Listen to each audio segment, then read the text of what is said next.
యేసుక్రీస్తు ప్రభువుల వారి మహాపవిత్రమైన నామములో అందరికీ వందనాలండి. దేవుని వాక్యం చదువుకుందాము.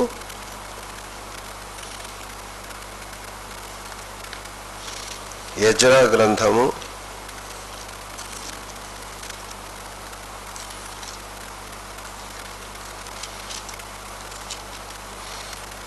7వ అధ్యాయం 397వ పేజీ. యెజ్రా గ్రంథం 7వ అధ్యాయం 27, 28 రెండు వాక్యాలు చదువుకుందాం. యెరూషలేములో నుండి యెహోవా మందిరమును అలంకరించుటకు రాజులకు బుద్ధి పుట్టించినందునను రాజును అతని మంత్రులను రాజు యొక్క మహాధిపతులను నాకు దయ అనుగ్రహింపజేసినందునను మన పితరుల దేవుడైన యెహోవాకు స్తోత్రము కలుగునుగాక. నా దేవుడైన యెహోవా హస్తము నాకు తోడుగా ఉన్నందున నేను బలపరచబడి నాతో కూడా వచ్చుటకు ఇశ్రాయేలీయుల ప్రధానులను సమకూర్చితిని. యెజ్రా అనే ఈ భక్తుడు యూదుల్లో లేవి గోత్రానికి సంబంధించిన వాడు. అలాగే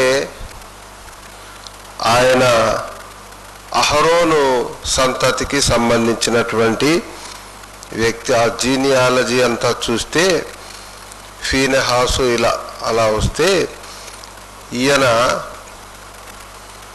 అహరోను సంతతికి సంబంధించిన వ్యక్తి, అంటే లేవి గోత్రీకుడు. లేవీయులు యాచక ధర్మాన్ని నిర్వర్తిస్తారు. ఇశ్రాయేలీయులలో ఉన్నటువంటి 12 గోత్రాల్లో లేవి అనేటటువంటి గోత్రానికి సంబంధించిన వారు దేవుని ధర్మ విధులను ఇతరులకు బోధిస్తూ ఉంటారు. ఆ ఆధిక్యతను దేవుడు లేవి గోత్రానికి ప్రసాదించారు. ఈ 12 గోత్రాల్లో యూదా అనే గోత్రం ఉన్నది. ఆ గోత్రంలోని వారు రాజులవుతారు. అంటే రాజరికం అన్నది యూదా గోత్రానికి దేవుడు ప్రసాదించారు. కాబట్టి ఈ 12 గోత్రాలలోని లేవి గోత్రంలో వ్యక్తి మనము చదువుకున్నటువంటి ఈ యెజ్రా. చాలా భక్తిపరుడు.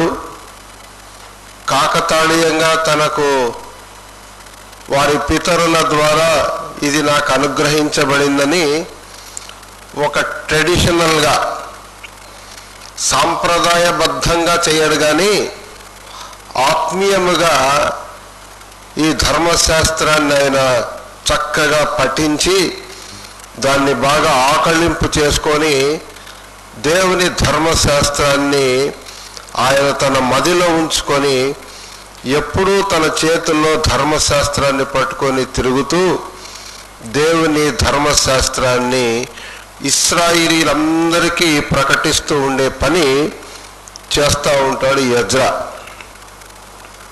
అది యెజ్రా చేసే పని. ప్రియులరా, నీతిమంతునికి సంబంధించినటువంటి ఒక మాట, నీతిమంతుడు ఎలా జీవిస్తాడు? నీతిమంతుడు అంటే దేవుని వాక్యం ఇలా సెలవిస్తున్నది, నీతిమంతుడు విశ్వాసమూలముగా జీవించును. ఎలా జీవిస్తాడు?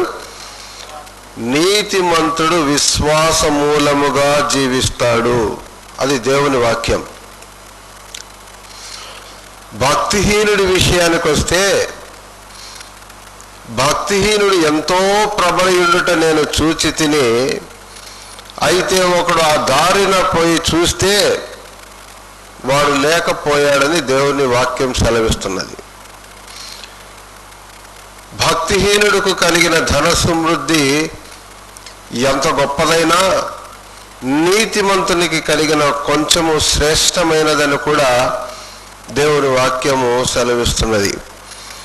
కాబట్టి మనకెంత ఉంది ఏమీ లేదు అనేది మనం ఆలోచన చేసి మనము దుఃఖపడి విచారానికి గురి కావలసిన అవసరం లేదు. నీతిమంతునికి కలిగినది చాలా తక్కువే అయినా బహుమంది భక్తిహీనులకున్న ధన సమృద్ధి కంటే అదే శ్రేష్టము అని ఉన్నది.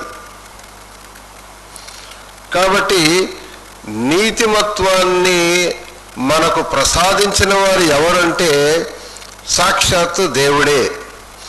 దేవుడే మనలను నీతిమంతులుగా తీర్చారు. మనంతట మనము నీతిమంతులము కాగలమా? అది అసాధ్యం. ఏ మనిషి తనంతట తాను తను చేసిన భక్తి వాడిని నీతిమంతునిగా తీర్చటానికి అవకాశము లేదు. దాన ధర్మాలు చేసినా, ఇక ఎన్ని కాల్చటానికి ఒళ్ళప్పగిచ్చినా, ఎన్ని కార్యాలు చేసినా నీతి అనేటటువంటిది దేవుడు ఇవ్వాల్సిందే కానీ మన నీతి క్రియల ద్వారా అది మనకు వచ్చేది కాదు. కాబట్టి ఈ రెండు విషయాలు మనం గుర్తుపెట్టుకోవాల్సింది ఏంటంటే నీతి అలాగే భక్తిహీనత. భక్తిహీనుడికి ఎంతున్నా వేస్ట్. అది ఒకరోజు దాన్ని విడుస్తూ ఉంటాడు కన్నీళ్లు గారుస్తూ. ప్రియులారా, నీతిమంతుడు భక్తిహీనుడు అని మనము ధ్యానం చేస్తూ ఉన్నాం కదా ఈ వాక్యాన్ని ఆధారం చేసుకొని. ఇది ఎందుకంటే ఇశ్రాయేలీయులు మనము చదువుకున్న భాగంలో ఇశ్రాయేలీయులు అప్పటికి ఎక్కడున్నారంటే బబులోను సామ్రాజ్యంలో ఉన్నారు. మనము చదువుకున్న ఈ భాగంలో ఆ సమయానికి వారు చెరలో ఉన్నారు. వీరు ఎక్కడ ఉండవలసిన వారు అనంటే దేవుడు వారికి అనుగ్రహించిన పాలు తేనెలు ప్రవహించే దేశంలో వారు ఉండాలి. అయితే వీళ్ళు ఎక్కడున్నారు అనంటే బబులోను సామ్రాజ్యంలో ఉన్నారు. ఏమి సంబంధము? చూడండి, ఎక్కడ ఉండాల్సిన వాళ్ళు ఎక్కడో ఉన్నారు. ఆ సామ్రాజ్యానికి వీళ్ళకి సంబంధమే లేదు. వాళ్ళు దండెత్తి జయించాలని వచ్చినప్పుడు ఎన్నోసార్లు చావు దెబ్బ తిన్నారు వాళ్ళు. అటువంటి స్థాయిలో ఉన్నటువంటి ఇశ్రాయేలీలు ఒక పరిస్థితి వారికి దాపురించింది. అప్పుడేమయ్యారంటే వీళ్ళందరూ కూడా చెరపట్టుకొని పోబడ్డారు. దేశమంతా కూడా చెరపట్టబడింది. ఇశ్రాయేలీలందరూ చెరపట్టబడి వారందరూ బబులోను దేశానికి కొనిపోబడ్డారు. ఇప్పుడు ఇశ్రాయేలీలు ఎక్కడున్నారంటే బబులోన్లో ఉన్నారు. నెబుకద్నెజరు రాజు దండెత్తి ఇశ్రాయేలీల దేశమంతా ధ్వంసం చేసేసి దేవాలయాన్ని కూడా పూర్తిగా ధ్వంసం చేసి, గొప్ప దేవాలయం, ప్రపంచంలో అత్యంత విలువైన దేవాలయం అనేది ఏదైనా ఉంది అనంటే అది ఆ రోజుల్లో సొలొమోను కట్టించిన దేవాలయం. ఏండ్ల తరబడి వారు సామగ్రిని సమకూర్చి గొప్ప రాళ్లతో, మంచి చాలా విలువైనటువంటి రాళ్లతో ఆ దేవాలయాన్ని ఎంతో చక్కగా కట్టి దేవదారు మ్రానులు ఉపయోగించారు. ఎక్కడైతే చెక్క ఉపయోగించాలో అక్కడ దేవదారు మ్రానుల యొక్క వుడ్డు వారు ఉపయోగించారు. ఇకపోతే మన దేవాలయాన్ని, మన మందిరాన్ని మనము ఇట్లా దాంతో కప్పుకున్నాం. గోడ అనేది ఎక్కడ మనకి కనబడకుండా ఆ గోడంతా కూడా ఇటువంటి మ్యాట్తో మనమంతా కూడా కవర్ చేశాం. అంటే దానికి ఒక మన ఇకోస్టిక్ మెటీరియల్ అనేది మనకు అవసరం కాబట్టి శబ్దాన్ని మనమందరం చక్కగా గ్రహించటానికి ఆ విధమైనటువంటి ఏర్పాటు చేయబడింది. అయితే సొలొమోను కట్టించినటువంటి దేవాలయం అంతా ఎలా తాపడం చేయబడిందంటే బంగారు రేకుతో తాపడం చేయబడింది. ఒక మనిషి కింద ఉంటే ఎంతో తల పైకెత్తితే గాని పై అంచు కనపడదు, అంత పెద్ద దేవాలయం అది. చాలా పెద్ద పెద్ద రాళ్ళు మలచి ఎంతో చక్కగా ఎత్తైన దేవాలయం, విశాలమైన దేవాలయం అదంతా కట్టబడి బంగారు రేకుతో తాపడం అంత పొదిగించబడినది. ఎక్కడ చూసినా బంగారే. బల్యర్పణలు, విస్తారమైన వందల కొద్దీ దేవుణ్ణి స్తుతించి ఆరాధకులు, అది ఒక గొప్ప దేవాలయం. ఆ ఆరాధన క్రమము, ఆ సిస్టమ్ అంతా కూడా దావీదు మహారాజు చేసిన ఆ కార్యక్రమం అంతా ఏదైతే రూపించాడో తన కుమారుడైన సొలొమోను అదంతా నిర్వహించాడు ఆయన. అలాంటి దేవాలయం పూర్తిగా ధ్వంసానికి గురైంది శత్రువుల చేతుల్లో. ఏ శత్రువునైతే వారు దారుణంగా హతమార్చి వాటన్నిటి మీద జయాన్ని పొందారో, ఒకానొక రోజు వచ్చింది, ఆ శత్రువు రాజు వచ్చి వీరందరినీ చెరపట్టుకొని తీసుకొని వెళ్ళిపోయాడు. చాలా సామాన్యమైనటువంటి పేదవారిని మాత్రమే ఆ దేశములో అలా ఉంచి తక్కిన వారందరినీ కూడా నెబుకద్నెజరు తన రాజ్యానికి తరలించేశాడు. ఇశ్రాయేలీలు చెరలో ఉన్నారు.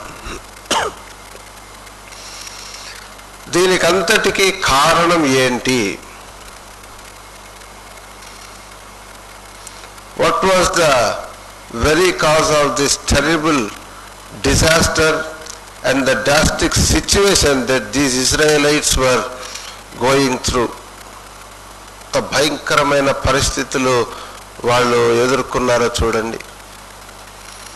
దానికి ఒకే ఒక కారణం ఏంటంటే, నిజమైనటువంటి దేవుణ్ణి వదిలిపెట్టి ఐగుప్తులో వారుండగా వారు నేర్చుకున్న ఆ విగ్రహారాధన, అలాగే లోక సంబంధమైనటువంటి విగ్రహ సంబంధమైనటువంటి అర్చనాచారాలు, ఆ ఆచారాలు వాళ్ళలోంచి పోలేదు. దేవుడు తీసివేయాలని ఎంతో ప్రక్షాళన ఒక పక్క చేస్తూ ఉన్నారు. అయితే ఇశ్రాయేలీలు అవిధేయత కనపరుస్తూనే ఉన్నారు. ఈ అవిధేయతకి కారణమే ఆ రోజు వారు అనుభవిస్తున్నటువంటి చెరలో ఉండగా ఇశ్రాయేలీలు చేసే ప్రార్థన మళ్ళీ దేవుడు వింటూ వచ్చారు. అది దేవునిలో ఉన్నటువంటి దయాగుణం. ఇశ్రాయేలీలు పాపము చేయడం, దేవుడు వారిని శత్రువుకి అప్పగించటం, శత్రువు వారిని దారుణంగా హింసించటం, వాళ్ళు తిరిగి దేవుని వైపు తిరిగి మొరపెట్టటం, అప్పుడు దేవుడు తిరిగి వాళ్ళని విడిపించటం. బైబిల్ గ్రంథంలో ఈ కార్యక్రమాన్ని మనము విశేషంగా చదువుతూ వస్తాం. ఆయన రోషము కలిగిన దేవుడు అని ఉంది వాక్యంలో. రోషము కలిగిన దేవుని చేతుల్లో పడుట బహు భయంకరము అని ఉంది. కాబట్టి నోరు నాలుక అదుపు చేసుకోకుండా మనం ఇష్టం వచ్చినట్టుగా మనము ప్రవర్తిస్తే, మనము మాట్లాడిన మాటకు, మనం తలంచిన దుష్ట తలంపుకు తగినటువంటి తీర్పు దేవుడు నిశ్చయంగా విధిస్తారు. ఎందుకు అనంటే ఆయన చూసే దేవుడు. ఆయన చూసినట్టుగా ఇంకెవరు చూడలేరు. ఆయన చూసే దేవుడు. మనం ఎక్కడున్నా ఆయన చూస్తారు. మనిషి అలా చూడలేడు. మనిషికి మనిషి హృదయాంతరంగం అర్థం కాదు.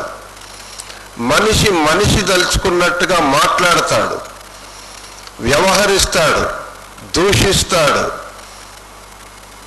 అయితే దేవుడు తనలాంటి వాడే అని అనుకొని మనిషి తనకిష్టం వచ్చినట్టుగా ప్రవర్తిస్తాడు. అయితే దేవుడు సమస్తాన్ని చూస్తున్నారని దేవుని వాక్యం సెలవిస్తూ ఉన్నది. కాబట్టి దేవుడు ఆకాశములో ఉన్నాడు, మనిషి భూమి మీద ఉన్నాడు. నీ మాట చాలా జాగ్రత్తగా నీవు రానివ్వాలని దేవుడు సెలవిస్తూ ఉన్నారు. మన మాట, మన తలంపు దేవునికి ఇంపుగా ఉంటే తద్వారా దేవుడు మనల్ని దీవిస్తారు. కానీ మన వేష భాషలు, మన మాట తీరు, మన దుష్ట తలంపు, మన ప్రవర్తన, చూపు ఇవి దేవునికి విరోధంగా ఉంటే దానికి తగినటువంటి పర్యవసానం తప్పనిసరిగా మనిషి అనుభవిస్తాడు. ఆ క్రమంని చూస్తే నెబుకద్నెజరు భయపెట్టి వీరిని చెరలోకి తీసుకొని పోవటానికి ఆ వాక్యాలు చూస్తే మనకు కూడా చాలా విచారం వేస్తుంది. ఏంటనంటే దేవుడు ఇశ్రాయేలీయులను నెబుకద్నెజరు రాజుకు అప్పగించటం. నెబుకద్నెజరుకు ఎవరు ఆజ్ఞాపించారు అని అంటే దేవుడే ఆజ్ఞాపించారు. వాళ్ళు నా ప్రజలే నాకు విరోధంగా పాపము చేస్తున్నారు, నీవు వారి మీదికి వెళ్ళు, వారి మీద నేను నీకు జయాన్ని ఇస్తాను అని. కాబట్టి ఈ అన్య దేశస్థుడు అంతకుముందు చావు దెబ్బతిన్నవాడు ఇప్పుడు దేవుని చేతే ప్రేరేపించబడి దేవుని ప్రజల మీదికి ఒక్క ఉదుటున వచ్చి ఆ దేశమంతా కబళించి దేవాలయాన్ని ధ్వంసం చేయగలిగాడు. దేవుడే అన్నారు ప్రవక్తను పంపించి, ఈ దేవాలయాన్ని మీరు చూస్తూ ఉన్నారే, రాతి మీద రాయి లేకుండా ఇదంతా ధ్వంసం అయిపోతుంది. ఎన్ని హెచ్చరికలు చేసినా ఇశ్రాయేలీయులు పాపము చేయటం మానుకోవటం లేదు. తలంపులో పాపం, మాటలో పాపం, క్రియల్లో పాపం. దేవుడు వద్దన్న పని చేస్తూ రాగా ఒకరోజు పెళ్ళున వారి మీదకి వచ్చినటువంటి అపాయానికి 1000 మంది ఇశ్రాయేలీయులు చనిపోగా మిగిలిన వారందరూ చెరపట్టుకొని తీసుకొని పోబడ్డారు. అక్కడ వారు చెరలో ఉన్నారు, హింసించబడుతూ ఉన్నారు. తర్వాత వారు చేస్తూ ఉన్నారు ప్రార్థన, దేవుడు ఆలకించారు. ఇప్పుడు నెబుకద్నెజరుతో దేవుడు మాట్లాడుతూ ఉన్నారు, నీవు నా దేవాలయాన్ని కట్టించాలి అని అన్నారు. ఇది చూశారంత ఆశ్చర్యకరమైన విషయము. నెబుకద్నెజరుకి దేవుని ద్వారా ఒక ఆజ్ఞ, అదేంటంటే నీవు తీసుకొని వచ్చిందంతా కూడా తిరిగి వెనక్కి పంపించాలి. నెబుకద్నెజరు ఆజ్ఞాపించాడు. తన కుమారుడు ఆ దేవాలయానికి సహకరిస్తూ వచ్చాడు. కోరెషు సహకరించాడు, ఆయన కుమారుడైన దర్యావేషు కూడా సహకరించాల్సి వచ్చింది. ఏండ్ల తరబడి తిరిగి దేవాలయాన్ని కడుతూ వచ్చారు. చాలా కష్టపడ్డారు. ధ్వంసమైన దేవాలయాన్ని తిరిగి నిర్మించటానికి చాలా కష్టం పడాల్సి వచ్చింది. ఒకప్పటి దేవాలయం వేరు, ఆ వైభవం వేరు. తిరిగి ఆ స్థాయిలోకి తీసుకొని రావటానికి చాలా ఏళ్ళు కష్టపడాల్సి వచ్చింది. నెబుకద్నెజరు టైం అయిపోయింది, కోరెషు వచ్చాడు, ఆయన టైం అయిపోయింది. వీరందరూ రాసి వెళ్తూ ఉన్నారు. ఏమి జరుగుతూ ఉందో మనం డైరీ రాసినట్టుగా వారు జరుగుతున్నటువంటి కార్యక్రమాన్ని అంతా కూడా గ్రంథస్థం చేస్తూ ఉన్నారు. ఏమి జరిగింది, ఎలా జరిగిందని.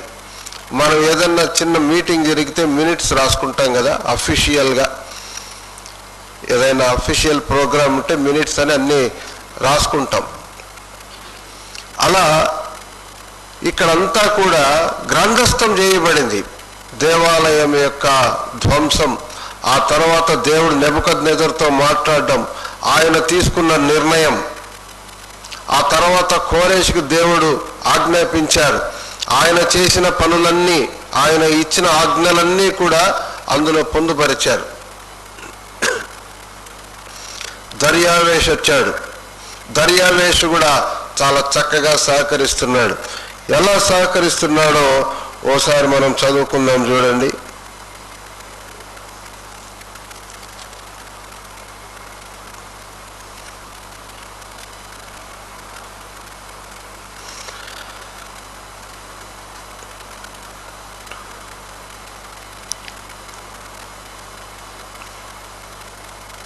నేను 5వ అధ్యాయం 7వ వాక్యాన్ని చదువుతాను. రాజైన దర్యావేషుకు సకల క్షేమ ప్రాప్తి అగునుగాక. రాజువైన తమకు తెలియవలసినదేమనగా, మేము యూదా దేశంలోనికి వెళ్ళితిమి. అక్కడ మహాదేవుని యొక్క మందిరము ఉన్నది. అది గొప్ప రాళ్ల చేత కట్టబడినది, గోడలలో మ్రానులు వేయబడినవి. మరియు ఈ పని త్వరగా జరుగుతూ వారి చేతిలో వృద్ధి అగుచున్నది. తర్వాత కింద చూస్తే, మా పితరులు ఆకాశమందలి దేవునికి కోపము పుట్టించినందున ఆయన వారిని కల్దీయుడైన నెబుకద్నెజరును బబులోను రాజు చేతికి అప్పగించెను. అతడు ఈ మందిరమును నాశనము చేసి జనులను బబులోను దేశంలోనికి చెరపట్టుకొని పోయెను. ఈ వాక్యాలన్నీ మనము చూస్తే అక్కడ జరిగినటువంటి అవన్నీ కూడా మనకు తెలుస్తాయి. తర్వాత ఈ రాజు ఏం చేస్తాడంటే, దర్యావేషు రాజు ఏం చేస్తాడంటే, ఎజ్రాకి ఆజ్ఞాపిస్తాడు, అయ్యా నీవు ఆ దేశానికి వెళ్ళి ఆ దేవుని ఆలయాన్ని నీవు చక్కగా కట్టించు. ఏమేమి ఆ దేవాలయానికి చేయాలో వాటన్నిటినీ నీవు చెయ్యి.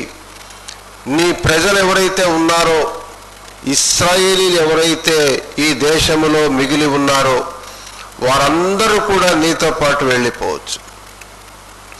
ఇష్టపూర్వకంగా ఎవరైతే తిరిగి వారి దేశానికి వెళ్ళాలి అని అనుకుంటున్నారో వారందరూ కూడా నీతో వెళ్ళొచ్చు. నీకు కావలసినవన్నీ కూడా అక్కడ సమకూర్చబడతాయి. నేను అక్కడి వారికి అనేకమైనటువంటి ఆజ్ఞలు, తాకీదులు నేను అప్పగిస్తూ ఉన్నాను. వారు నీకు కావలసినదల్లా కూడా చేస్తారు. నీకు ఏమి కావాలో, ఆ దేవాలయానికి ఏమి అవసరమో ఆ సమస్తము రాజు ఖజానాలో నుంచి నీకు అప్పగించబడుతుంది అని అంటాడు. కాబట్టి సమస్యలు వచ్చినాయి. దానికి కారణము వారు చేసిన పాపమని మనం చదువుకున్నాం. వారు చేసిన పాపానికి దేవుడు నెబుకద్నెజరుకి అప్పగించారు. వాళ్ళు తిరిగి ప్రార్థన చేసినప్పుడు దేవుడు వారిని విడిపిస్తూ వచ్చారు. ఇప్పుడు ఈ ఎజ్రా దేవుడిని స్తుతిస్తున్నాడు. ఎందుకు స్తుతిస్తున్నాడనంటే, రాజుకి ఇంత గొప్ప బుద్ధి పుట్టించావు దేవా, నీకు స్తోత్రం అంటున్నాడు. ఆ రాజు అంటాడు, నేను నా 7 మంది మంత్రులు, నా సంస్థానానికి చెందిన నా మంత్రులందరూ కూడా ఈ నిర్ణయాన్ని తీసుకున్నాం. అదేంటంటే, యూదులను వారి దేశానికి తిరిగి పంపాలి.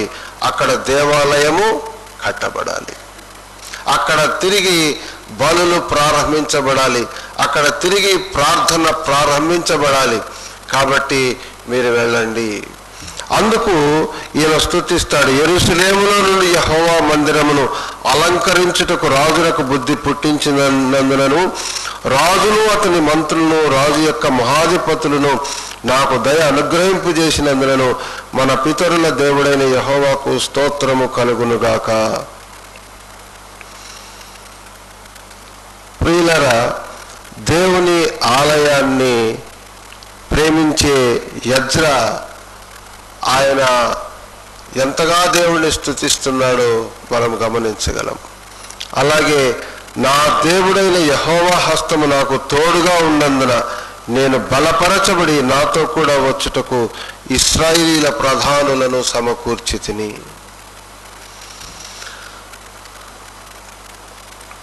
నీతి అనేది నీతిమంతునికి ఆదరణకు కారణమవుతుంది. మనం ఏమి నేర్చుకోవాలి వీటినంటే, ఈ గ్రంథంలో మనం చదువుకున్నటువంటి వాటిని బట్టి ఏం నేర్చుకోవాలి అనంటే, పరిశుద్ధతను మనము నేర్చుకోవాలి. పరిశుద్ధత లేకుండా ఎవరు ప్రభువును చూడరని దేవుని వాక్యం సెలవిస్తున్నది. పరిశుద్ధత, పరిశుద్ధత, పరిశుద్ధత. ఈ పరిశుద్ధత ఎవరికైతే ఉంటుందో ఆ వ్యక్తి నీతిమంతుడు, నీతిమంతురాలు అని తీర్పు తీర్చబడుతుంది. కాబట్టి నువ్వు అలా నేను ఇలా అని ఒక మనిషిని తీర్పు తీర్చడానికి అవకాశం లేదు. నువ్వు ఇలా చేస్తున్నావు, నువ్వు ఇట్లా చేస్తున్నావు. మనం ఎవరము తీర్పు తీర్చటానికి? మనము ఎదుటి మనిషికి తీర్పు తీర్చే అవకాశాన్ని దేవుడు మనిషికి ఇవ్వలేదు. అప్పుడు నీవు తీర్పరివి అంటే దేవుని స్థానంలో మనం ఉన్నామా అనేది దేవుని వాక్యం. కాబట్టి మనిషికి తీర్పు తీర్చకూడదు. నువ్వు ఇట్లా చేస్తావు అట్లా చేస్తావు అని విమర్శించాల్సినటువంటి పని అది మనిషిది కాదు.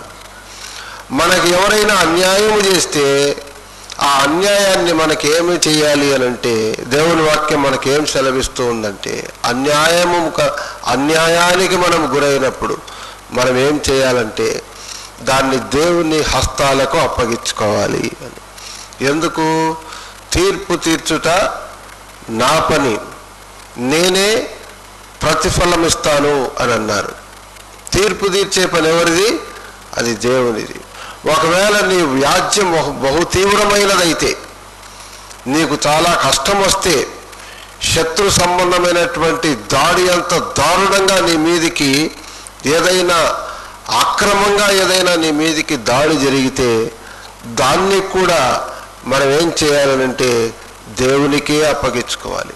మన వ్యాజ్యాన్ని దేవునికి మనం అప్పగించుకోవాలని దేవుని వాక్యం సెలవిస్తూ ఉన్నది.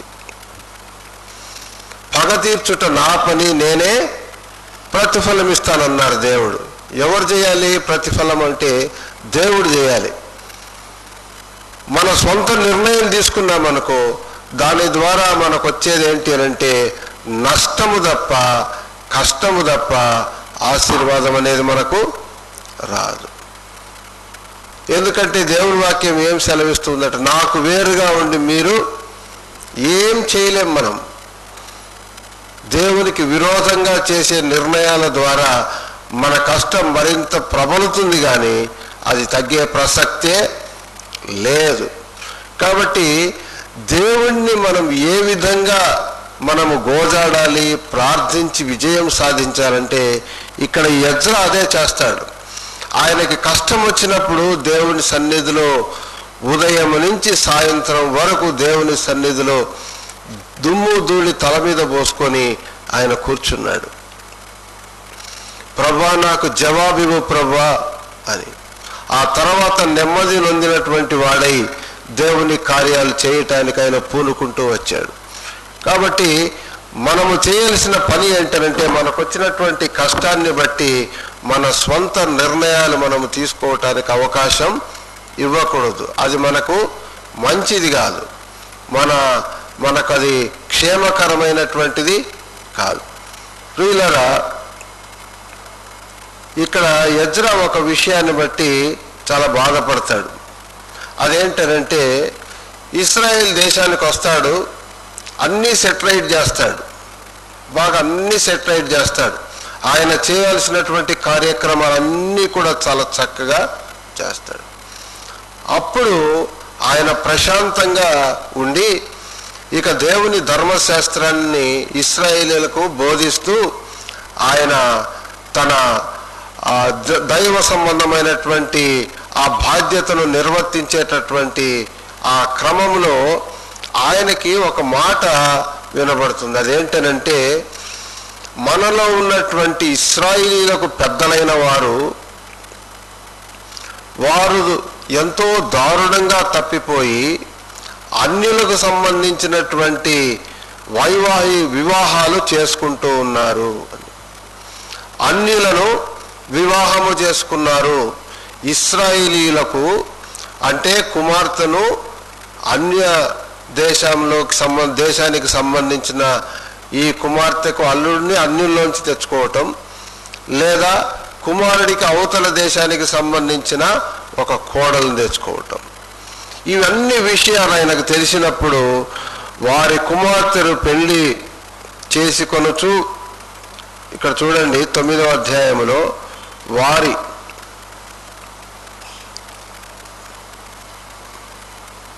తమ్మును తాము 9వ అధ్యాయంలో మొదటి ఆఖర్లో చదువుతున్నాను. తమ్మును తాము వేరు పరచుకొనక వారు చేయు అసహ్యమైన కార్యములను తామే చేయుచు వారి కుమార్తెలను పెళ్లి చేసుకొనుచు తమ కుమారులకును తీసుకొనుచు పరిశుద్ధ సంతతిగా ఉండవలసిన తాము ఆ దేశపు జనులతో కలిసి కొనిన వారైరి. ఈ అపరాధము చేసిన వారిలో పెద్దలను అధికారులను నిజంగా ముఖ్యులయుండిరని చెప్పిరి. ఈ పని చేశారు వీళ్ళు. అన్యుడు అనంటే బైబిల్ గ్రంథంలో ఏంటి అనంటే అవిశ్వాసి అని. మన టెర్మినాలజీలో ఇన్ టర్మ్స్ ఆఫ్ ఈ బిలీవర్స్కి సంబంధించినటువంటి దీంట్లో మనం చూస్తే అన్యత్వము అనేది మనం ఎలా తీసుకుంటామంటే, ఇక్కడ వారు ఆ రోజుల్లో ఇశ్రాయేలీలు కాక అది వేరే ఏదైనా దేశానికి సంబంధించిన వారు, వాళ్ళ కస్టమ్స్ వేరు, వారి ఆరాధనలు వేరు, వారు విగ్రహారాధికులు. అయితే వీరు నిజమైన దేవుడైన యెహోవాను ఆరాధించేటటువంటి వారు ఇశ్రాయేలీలు. కాబట్టి అన్యులకు సంబంధించినటువంటి వారితో వీరు వియ్యమందకూడదని దేవుడే సెలవిచ్చారు. అయితే వీరేం చేస్తున్నారంటే కుమారులకు అక్కడి నుంచి కోడలను తెచ్చుకుంటున్నారు, కుమార్తెలకు అల్లులను సంపాదించుకుంటున్నారు. ఈ పరిస్థితుల్లో వాళ్ళు దారుణంగా విఫలమైపోయారు. కాబట్టి ఈ మాట ఎప్పుడైతే తను విన్నాడో ఆయన ఏం చేశాడంటే 8వ వాక్యంలో, నేను ఈ సంగతి విని నా వస్త్రమును పైదుప్పటిని చింపుకొని నా తల వెండ్రుకలను నా గడ్డపు వెండ్రుకలను పెరికి వేసుకొని విభ్రాంతి పడి కూర్చుంటిని. మనం చేస్తామా ఇట్లా ఎప్పుడైనా? ఇలా మనం చేసే అవకాశం ఉందా? ఎజ్రా ఏం చేశాడు? ఇశ్రాయేలీలు చేసిన పాపాన్ని ఎప్పుడైతే విన్నాడో, నేను ఈ సంగతి విని నా వస్త్రమును పై దుప్పటిని చింపుకొని నా తల వెండ్రుకలను నా గడ్డపు వెండ్రుకలను పెరికి వేసుకుని విభ్రాంతి పడి కూర్చుంటిని. అలా ఎంతసేపు? ఇశ్రాయేలీల దేవుని మాటకు భయపడిన వారందరూ నా యొద్దకు కూడి వచ్చిరి. నేను విభ్రాంతి పడి సాయంత్రపు అర్పణ వేళ వరకు కూర్చుంటిని. సాయంత్రపు అర్పణ వేళకు శ్రమ తీరగా నేను లేచి నా వస్త్రమును పైదుప్పటిని చింపుకొని మోకాళ్ళ మీద పడి నా దేవుడైన యెహోవా తట్టు చేతులెత్తి, నా దేవా నా దేవా, నా ముఖము నీ వైపు ఎత్తికొనుటకు సిగ్గుపడి ఖిన్నుడనై ఉన్నాను. మా దోషములు మా తలలకు పైగా హెచ్చి ఉన్నవి, మా అపరాధము ఆకాశమంత ఎత్తుగా పెరిగి ఉన్నది. మా పితరుల దినములు మొదలుకొని నేటి వరకు మేము మిక్కిలి అపరాధులము.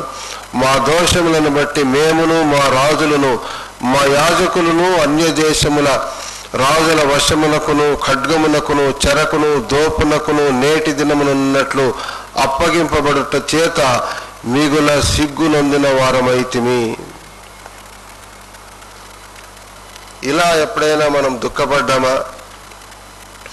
మనం చేసిన పాపానికి తప్పుకు మనం ఎప్పుడైనా సిగ్గుపడ్డామా? లేకపోతే మనం చేసిన పాపాన్ని బట్టి మనం అతిశయించామా? మనం ఒకరిని దూషించినప్పుడు అది మనకు అతిశయ కారణంగా కనబడచ్చా? వాడు నా మీదికి రాలేడు కదా, నేను దూషించగలనని ఒకరిని చిన్న చూపు చూసి మనము దూషిస్తే అందును బట్టి మనము అతిశయపడ్డామనుకోండి, ఏమవుతుంది? పైన దేవుడు చూస్తూ ఉంటారు. అది మనం గ్రహించాల్సిన విషయం. దేవుడు చూస్తున్నారు అనేటటువంటి విజ్ఞత మనకి చాలా అవసరం. ప్రత్యేకంగా విశ్వాసిగది చాలా ప్రాముఖ్యమైనది. దేవుడు చూస్తున్నారు, ఈ విజ్ఞత ఎప్పుడైతే మనకుంటుందో, ఈ కాన్షియస్ ఎప్పుడైతే మనకుంటుందో మనం మెలకువగా ఉంటాం. ఈ మెలకువ లేకపోతే మన జీవితం చాలా దారుణంగా పడిపోతుంది. ఈ మెలకువ ఎప్పుడైతే దేవుడు మనకు అనుగ్రహిస్తారో, పరిశుద్ధాత్మ దేవుడు మనకు అనుగ్రహించినటువంటి ఆ హెచ్చరికను మనము శిరసా వహించి మన తప్పు నుంచి మనము మరలుకుంటే దేవుడు తిరిగి మనల్ని తన బిడ్డగా సొత్తుగా ఆయన అంగీకరించి ఆయన బాటలో మనం నడుచుకునేటట్టుగా మనకు సహాయం చేస్తూ వస్తారు. కాబట్టి ఏది కూడా మనము కాకతాళీయంగా ఇదేదో పర్వాలేదులే అనేటటువంటి ధోరణిలో మనం ఆత్మ సంబంధమైన విషయాలు తీసుకోవటానికి అవకాశం ఇవ్వకూడదు. ఆత్మ సంబంధమైన విషయాల మీద మనస్సు ఉంచుతాడు అని దేవుని వాక్యం సెలవిస్తున్నది. అయితే శరీరానుసారులు శరీర సంబంధమైన వాటి మీద మనస్సు ఉంచుతారు అని ఉంది వాక్యంలో. ఆత్మ సంబంధమైన మనం నిజంగా ఆత్మీయులమైతే మనం ఎక్కడ పై వాటిని మనము వెదకాల, క్రింది వాటిని కాదు, మనం పై వాటిని వెదకాల. అక్కడ దేవుడు ఉన్నారు. కాబట్టి మనము క్రింది వారము కానప్పుడు భూ సంబంధమైన వాటిని మనం వెతకటానికి ప్రయత్నం చేయకూడదు. శరీరానుసారమైన మనస్సు అది మరణం, ఆత్మానుసారమైన మనస్సు అది జీవము అని ఉంది. కాబట్టి జీవార్థమైనటువంటి స్థితిలోనికి దేవుడు మనల్ని తీసుకొని వచ్చినప్పుడు కుక్క తన వాంతికి తిరిగినట్టుగా పలికి మాలిన స్థితిలోకి మళ్ళీ మనం వెళ్ళిపోతే ఎంత దారుణం చూడండి. నోటి నాలుకను మనం అదుపు చేసుకోవాలి. మన క్రియ మనము చక్కగా అది దేవునికి ఇంపుగా ఉండేటట్టుగా చూసుకోవాలి. మనం ఏం చేస్తున్నాం, ఎలా చేస్తున్నాం.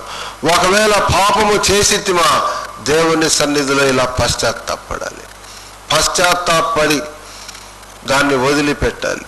అతిక్రమము చేసేవాడు వర్ధిల్లడనుంది.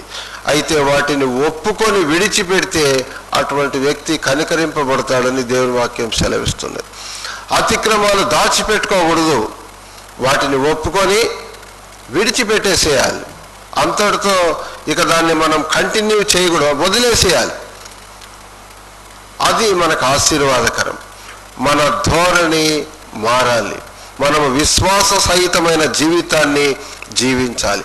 పాప సంబంధమైనటువంటి ఆనవాళ్ళు మన దేహములోనో మన క్రియలోనో తలంపులలోనో ఉండకూడదు. పాపానికి దూరంగా మనం జీవిస్తున్నాం.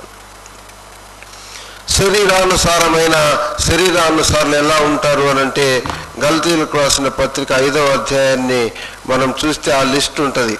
ఆ లిస్టులో మనం ఏమన్నా ఉన్నామా? దీనికి సంబంధించిన లిస్టులో 1 ఉందా, 2 ఉన్నాయా, 3 ఉన్నాయా మనం చూసుకోవాల్సిన అవసరం ఉంది కదా. మనము విశ్వాసం అని కొనసాగేటప్పుడు ఇక్కడ ఉన్నటువంటి లిస్టులో ఏదైనా నాకు ఈ దుర్గుణము నాలో ఉందా లేదా అని మనం చూసుకోవాలి కదా. కాబట్టి శరీర కార్యములు స్పష్టమై ఉన్నవి. అవేవనగా జారత్వము, అపవిత్రత, కాముకత్వము, విగ్రహారాధన, అభిచారము, ద్వేషములు, కలహము, మత్సరములు, క్రోధములు, కక్షలు, భేదములు, విమతములు, అసూయలు, మత్తతలు, అల్లరితో కూడిన ఆటపాటలు. ఏమున్నాయి మనలో మనం చూసుకోవాలి. ఏమీ లేకపోతే ఎంత సంతోషం చూడండి. ఇవి లేకుండా మనలో ఉండవలసినవి కూడా మనం చూసుకోవాలి. అయితే అక్కడే ఉంటుంది. అయితే ఆత్మఫలమేమనగా చూసుకోండి అక్కడే. అయితే ఆత్మఫలమేమనగా 22వ వాక్యం, ప్రేమ, సంతోషము, సమాధానము, దీర్ఘశాంతము, దయాళుత్వము, మంచితనము, విశ్వాసము, సాత్వికము, ఆశా నిగ్రహము. వాటిల్లో ఏదైనా ఉంటే తీసేసుకోవాలి. వీటిల్లో మనకు ఏదైనా లేకపోతే వాటిని మనం ప్రయత్నం చేయాలి. ఆత్మ సంబంధమైన ఫలములతో నన్ను దీవించండి ప్రభా అని ప్రార్థన చేసుకోవాలి. ప్రేమ, సంతోషం, సమాధానం, దయాళుత్వం, దీర్ఘశాంతం, మంచితనం, సాత్వికం, ఆశ నిగ్రహం, ఇవన్నీ కదా మనకు కావాల్సింది. ఇవి మనలో ఉండాలి. అవి మనము తీసివేసుకోవాలి. వాటిని బట్టి మనం అతిశయిస్తే మన పరిస్థితి ఎంతో దారుణంగా మారిపోతుంది. ఇశ్రాయేలీలు ఆ పని చేశారు. వారు ఎక్కడో ఉండవలసిన వారు ఎక్కడికో వెళ్ళిపోయారు. కాబట్టి దేవుని రాజ్యం సమీపంగా ఉంది. ఆ రాజ్య వారసులంగా మనము ఆ రాజ్యానికి మనము వెళ్ళే వారంగా ఆ రాజ్యానికి తగినటువంటి స్థితిలో మనము జీవిస్తూ మనం ముందుకు ప్రయాణం చేయవలసినటువంటి వారంగా ఉన్నాం. ఈ క్రమంలో మన మీదికి దోషారోపణలు రావచ్చు, సమస్యలు రావచ్చు, ఇతరులు మనల్ని చిన్న చూపు చూడొచ్చు, మాట్లాడచ్చు, నిందించచ్చు, నీ మీద ఈర్ష్యాభావాన్ని ద్వేషాభావాన్ని వ్యక్తపరచచ్చు. అయినా దేవుడు మనకి తోడై ఉన్నారు కాబట్టి వాటిని మనం ఏం చేస్తామంటే దేవుని దగ్గర మనం ప్రార్థన చేసుకోవాలి. రబ్షాకే వచ్చాడు, హిజ్కియా రాజును భయంకరంగా తిట్టాడు. రబ్షాకే, సన్హరీబు వీళ్ళు వచ్చారు కదా, హిజ్కియా మీదకి వచ్చారు. వాళ్ళు వచ్చినప్పుడు హిజ్కియా ఏం చేశాడు? దారుణంగా వారు దూషించారు. అసలు ఆయన ఇంకా ఎంత దారుణంగా ప్రవర్తించాడంటే ఆ సిరియా దేశపు రాజు ఏమన్నాడంటే, నా చేతుల్లో నుంచి ఏ దేశపు రాజు కూడా తప్పించుకోలేదు, ఆయా దేవతలు ఆ రాజులను తప్పించాయా, మీ దేవుడు నా చేతుల్లో నుంచి మిమ్మల్ని తప్పించటానికి అంటాడు. మీకు అర్థమైందా?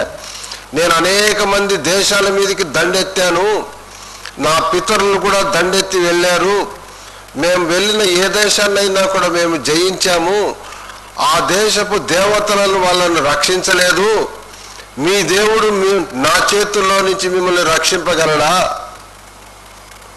ఎంత మాట అన్నాడో చూడండి. ఈ మాటలన్నీ హిజ్కియా దగ్గరికి సేవకులు తీసుకొని వచ్చినప్పుడు ఆయన దేవాలయంలోనికి వెళ్ళి ఆ మాటలన్నీ కూడా ఆయన పరిచి దేవుని సన్నిధిలో సాగిలపడి, ఇది గుర్తుపెట్టుకోవాలి మనం, చాలా ముఖ్యమైన విషయం ఏంటంటే దేవుని సన్నిధిలో సాగిలపడటం, నమ్రతను చూపించటం. దేవుని సన్నిధి కదా, దేవుడు సెలవిచ్చారు, అది ఒక ఆజ్ఞ. మోషే తెలియక పొద దగ్గరికి వెళ్ళాడు. ఆ విచిత్రం ఏంటని, పొద మండుతోంది, అది కాలిపోలేదు. ఆ పొద భయంకరమైనటువంటి ఆ అగ్నిగంధం, అగ్నిలో అలుముకున్న ఆ పొద కాలిపోలేదు. ఏంటి విచిత్రం అని చూడాలని వెళ్ళుకొని అలా దగ్గరకు సమీపించేటప్పుడు స్వరం విన్నాడు, నీవు సమీపిస్తున్నటువంటి స్థలము పరిశుద్ధమైనది, నీవు నీ చెప్పులు విడు. సో అప్పుడు అతను ఏం చేశాడు? సాగిలపడ్డాడు. అక్కడ దేవుని ఆలయంలో మనం సాగిలపడకపోయినా మన హృదయము దేవుని ఆలయంలో సాగిలపడే ఉండాలి. మీకు అర్థమవుతుంది అనుకుంటాను. మనము ఫిజికల్గా సాగిలపడకపోయినా మన వేష భాషలు, మన ప్రవర్తన, మన తీరు, మన హృదయము సాగిలపడినట్టుగానే ఉండాలి. ఆ నమ్రతతోనే మనము ఈ పరిశుద్ధాలయంలో మనము గడపాలి. కాబట్టి పరిశుద్ధత అనేది, దేవుణ్ణి మనము గౌరవించటం అనేది అది చాలా ప్రాముఖ్యమైనది. మోషే ఆ మాట విన్నాడు, సాగిలపడి దండం పెట్టాడు, దేవుడు మాట్లాడారు, దేవుడు ఆయన్ని నాయకుడిగా అక్కడ స్వీకరించారు. పరిశుద్ధత లేకుండా దేవుణ్ణి మనము చూడలేము. మరి ఎలా, ఏం నేర్చుకుంటూ ఉన్నాం మనం? పరిశుద్ధతకు తగినటువంటి జీవితాన్ని మనం జీవించగలుగుతున్నామా లేదా? మనం ఏ విధంగా మన ధోరణి మనము ఇలా వెళ్ళిపోతూ ఉన్నాం? ఆయన చూస్తున్నాడు కదా అనేటటువంటి విజ్ఞత మనకున్నదా? దేవుడు చూస్తున్నారని ఇప్పుడు దూషించవచ్చు, ఇప్పుడు భయంకరంగా ఒకరిని మనం మాట్లాడచ్చు, లేదా ఒకరు మనల్ని దూషించవచ్చు. మనం ఏం చేయాలి? దేవునికి అప్పగించుకోవాలి. లేదా మనము దూషిస్తే అతిశయపడకుండా తప్పును దేవుడి దగ్గర ఒప్పుకోవాలి. భయంకరంగా దూషిస్తే దేవుడు మాట్లాడుతూ ఉన్నారు హిజ్కియాతో, వాడు నిన్ను కాదు దూషించింది, వాడు నన్ను దూషించాడు, వాడి కథ నేను తేలుస్తానన్నారు. తేల్చారా లేదా? ఒక వదంతి విన్నాడు వాడు వారి దేశానికి వెళ్తే సొంత కొడుకులు ఆ వ్యక్తిని వాళ్ళ దేవాలయంలో గుడిలోనే చంపుతారు. ఇద్దరు కొడుకులు. ఆయన చూసే దేవుడు విన్నారు. రాజైన దావీదుకి ఒక సంఘటన ఎదురైంది. దావీదు రాజుకు కూడా ఒక సమస్య వచ్చింది. సొంత కొడుకుతోనే వచ్చింది అది. అబ్షాలోం అనే చాలా అందమైన కొడుకు ఆయన. అబ్షాలోం అంటే రాజుకు చాలా ఇష్టం. బాహ్యంగా చాలా అందంగా ఉన్నాడు. తండ్రిని ధర్మే పరిస్థితుల్లోకి వచ్చేసింది. రాజ్య కాంక్ష ఎంత దారుణానికి దారి తీసిందంటే సొంత తండ్రినే తరమాల్సి వచ్చింది. తరిమాడు. అరణ్యంలో ఉన్నాడు దావీదు. అలా ఆయన వెళ్తూ ఉంటే కుమారుడు వచ్చి సంహరిస్తాడు. నేను చనిపోయినా పర్వాలేదు, ఇంత వేల మంది నా వెనకున్న వారు వీరి మీదికి ఆ దాడి జరిగి వీరు చనిపోకూడదని దావీదు వారిని తీసుకొని వెళ్తూ ఉంటే ఒకడు వస్తాడు. బెన్యామీను గోత్రీకుడు షిమి అనేవాడు వచ్చి రాళ్ళు రువి కొడతాడు దావీదుని. దావీదును రాళ్ళు రువి రాళ్ళు ఏరి దావీదు మీదకి వేస్తున్నాడు. ఎప్పుడు వేస్తున్నాడో తెలుసా మీకు? పక్కన సైన్యాధిపతి ఉన్నాడు యోవాబు, ఇటుపక్క ఇంకొక సైన్యాధిపతి ఉన్నాడు, అభిషేక్ ఉన్నాడు, యోవాబు ఉన్నాడు, ఇత్తయి ఉన్నాడు. ముగ్గురు సైన్యాధిపతులు. వారి వెనక వేల కొద్ది సైన్యం ఉంది. ఆ ఒక్కడొచ్చి రాళ్లతో కొడుతున్నాడు. తర్వాత ఎదురుగా వచ్చి దుమ్మెత్తి పోశాడు. అంతేకాకుండా ఛీ దుర్మార్గుడా అన్నాడు. సాతాను ఆ వ్యక్తిని ప్రేరేపించే కొద్దీ ఆ వ్యక్తి మాట్లాడాడు, దూషించాడు. ఆ క్రియారూపకంగా అవన్నీ కూడా చూపించాడు. ఎవరిని దూషించాడు? రాజును దూషించాడు. రాజు ఒంటరిగా లేడు, సమస్తం ఆయన దగ్గర ఉన్న సైన్యమంతా అందరి ఎదురుగానే దూషించాడు. పక్కనున్న యోవాబు అంటాడు, అభిషేక్ అంటాడు, రాజా ఒక్క మాట సెలవిస్తే వాడి తలను నేను ఛేదిస్తానని. అలా వద్దు అని చెప్పలేదు దావీదు. సెరూయా కుమారులారా మీతో నాకేమి అంటాడు. వాళ్ళ అక్క కుమారులే ఆ సైన్యాధిపతులు ఇద్దరు. సెరూయా కుమారులారా మీతో నాకేంటి పని?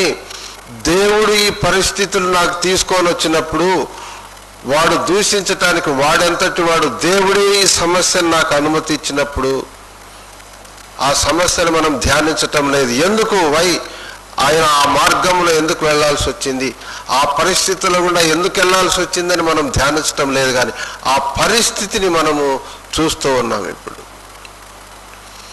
దూషిస్తూ ఉన్నాడు, రాళ్ళేస్తున్నాడు, దుమ్మెత్తిపోస్తూ ఉన్నాడు. ఎంతటి వాడు?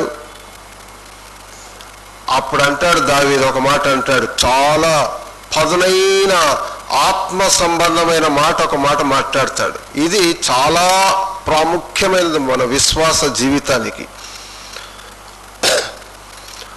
వాడు చేసే దూషణ, వాడి యొక్క ప్రవర్తన చూసి ఒకవేళ దేవుడు నా మీద దయ చూపుతున్నేమో. వాడు దూషిస్తున్నాడు, దుమ్మెత్తిపోస్తున్నాడు, రాళ్లతో కొడుతున్నాడు కదా, ఈ పరిస్థితిని దేవుడు చూసి ఒకవేళ నా యందు దయ చూపిస్తాడేమో దేవుడు. కాబట్టి వాడిని మీరు ఏమనొద్దు అంటాడు. చూసారా ఆ సహనము ఎలా చూపిస్తున్నాడో చూడండి. దేవుని విషయంలో ఆయన తన భక్తిని ఏ విధంగా ప్రదర్శిస్తున్నాడో చూడండి. అందుకే నీతిమంతుడు విశ్వాస మూలముగా జీవిస్తాడు. భక్తిహీనుడికి ఎంతున్నా ఆ బహురీం సంబంధించి ఆ బెన్యామీనికి వాడు మళ్ళీ వస్తాడు. అబ్షాలోం సంహరించబడ్డాడు. యుద్ధం జరిగింది, భయంకరమైన యుద్ధం, వేల మంది సైన్యం చనిపోయారు. దావీదుకి గొప్ప విజయాన్ని దేవుడు ప్రసాదించారు. ఇప్పుడు దావీదు మళ్ళీ ఈజ్ కమింగ్ బ్యాక్, రిటర్న్. ఇప్పుడు ఏమైంది? వాడు మళ్ళీ సాగిలపడి దండం పెట్టాడు. ఎందుకు? ఇప్పుడు వణుకొచ్చింది వాడికి. ఎప్పుడో మరణం వాకిలి దగ్గరే కనబడతా ఉంది వానికి.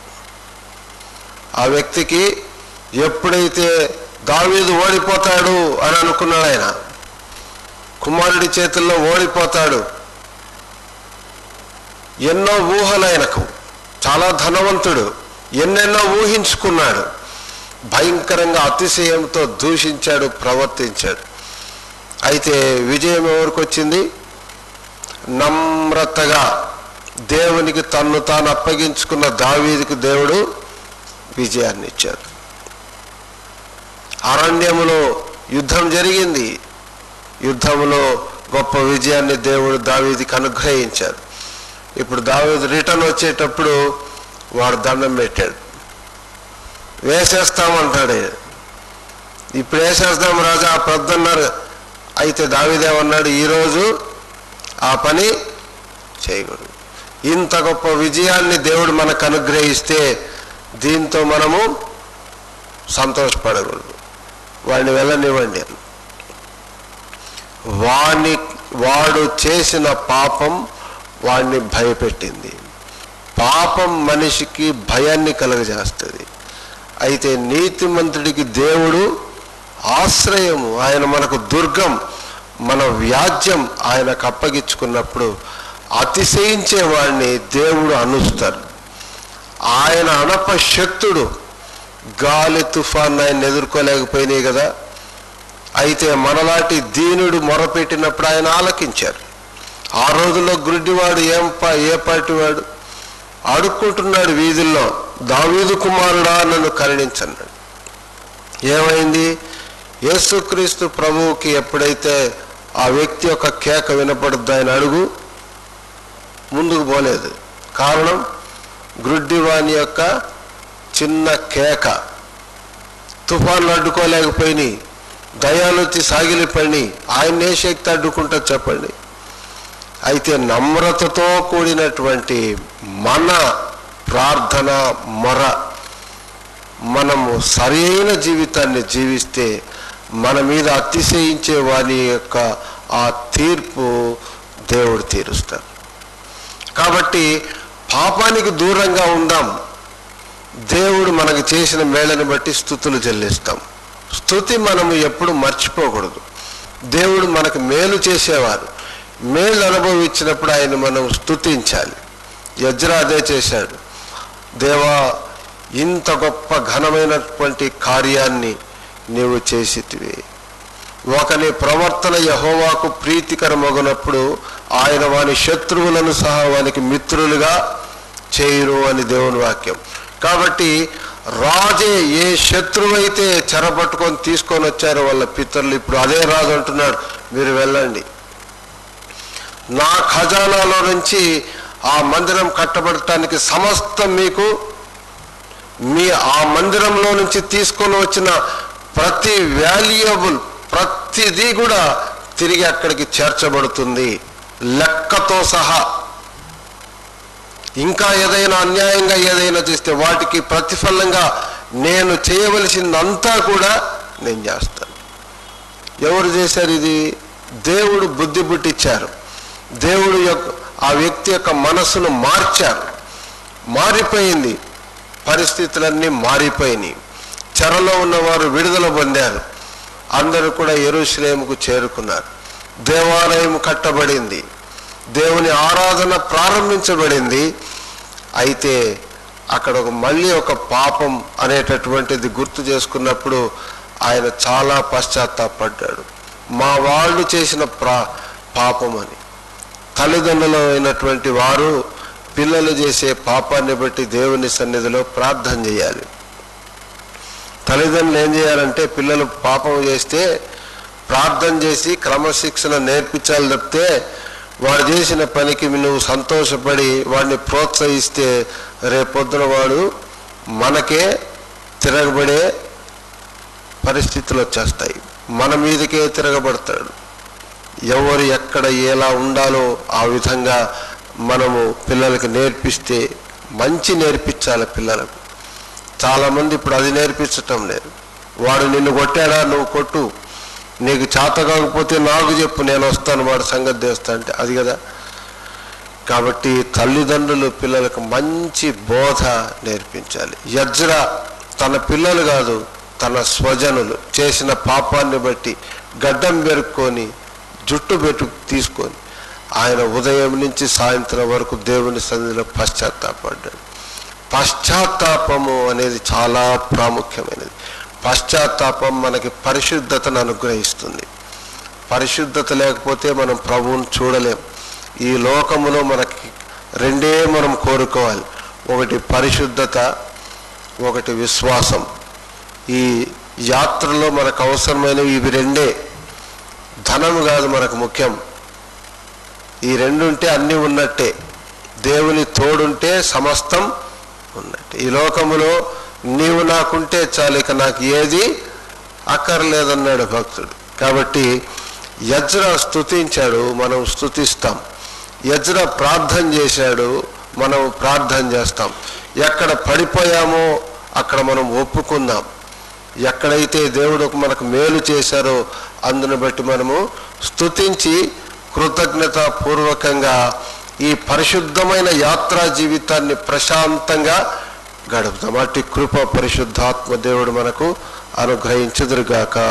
ఆమెన్.